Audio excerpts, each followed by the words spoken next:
Hi, welcome to my channel. Hospital രംഗത്ത് ഒരു ജോലിയാണോ നിങ്ങൾ ആഗ്രഹിക്കുന്നത്? ഹോസ്പിറ്റൽ അഡ്മിനിസ്ട്രേഷൻ ജോലിയെക്കുറിച്ചാണോ നിങ്ങൾ അറിയാൻ ആഗ്രഹിക്കുന്നത്? എങ്കിൽ ഈ വീഡിയോ നിങ്ങൾക്കുള്ളതാണ്. ആരോഗ്യരംഗത്ത് ഏറ്റവും വലിയ സാധ്യതകളുള്ള ഒരു മേഖലയാണ് ഹോസ്പിറ്റൽ അഡ്മിനിസ്ട്രേഷൻ. എന്താണ് ഹോസ്പിറ്റൽ അഡ്മിനിസ്ട്രേഷൻ? ഹോസ്പിറ്റലിൻ്റെ പ്രവർത്തനങ്ങൾ ഏകോപിപ്പിക്കുകയും മാനേജ് ചെയ്യുകയും ചെയ്യുന്ന വിഭാഗമാണ് ഹോസ്പിറ്റൽ അഡ്മിനിസ്ട്രേഷൻ. ഹോസ്പിറ്റൽ അഡ്മിനിസ്ട്രേഷൻ വിഭാഗത്തിൻ്റെ പ്രധാന ഉത്തരവാദിത്തങ്ങൾ ഞാനൊന്ന് പറയാം. 1. ഹോസ്പിറ്റലിൻ്റെ എല്ലാ വിഭാഗങ്ങളും കൃത്യമായി പ്രവർത്തിക്കുന്നുവെന്ന് ഉറപ്പുവരുത്തുക. 2.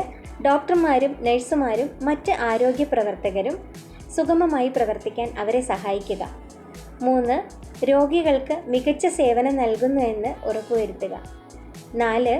സാമ്പത്തിക ഇടപാടുകൾ, ഗവൺമെൻറ് നയങ്ങൾ, സ്റ്റാഫ് മാനേജ്മെൻറ്റ് എന്നിവ കൃത്യമായി നടപ്പാക്കുന്നുവെന്ന് ഉറപ്പുവരുത്തുക. ഇവയൊക്കെയാണ് ഹോസ്പിറ്റൽ അഡ്മിനിസ്ട്രേഷൻ വിഭാഗത്തിൻ്റെ പ്രധാന ഉത്തരവാദിത്തങ്ങളിൽ പെടുന്നത്.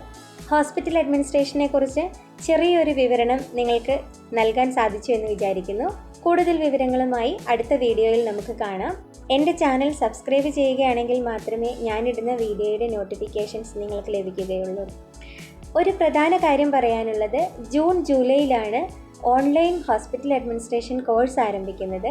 1 വർഷത്തെ സർട്ടിഫിക്കറ്റോട് കൂടിയ കോഴ്സാണ് നമ്മൾ പ്രൊവൈഡ് ചെയ്യുന്നത്. നിങ്ങൾക്ക് വീട്ടിലിരുന്ന് നിങ്ങളുടെ സമയമനുസരിച്ച് പഠിക്കാവുന്നതാണ്.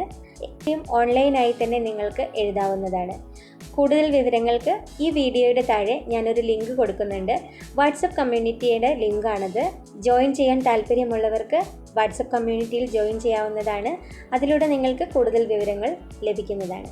എല്ലാവർക്കും നല്ലൊരു ദിവസം ആശംസിക്കുന്നു. Thank you.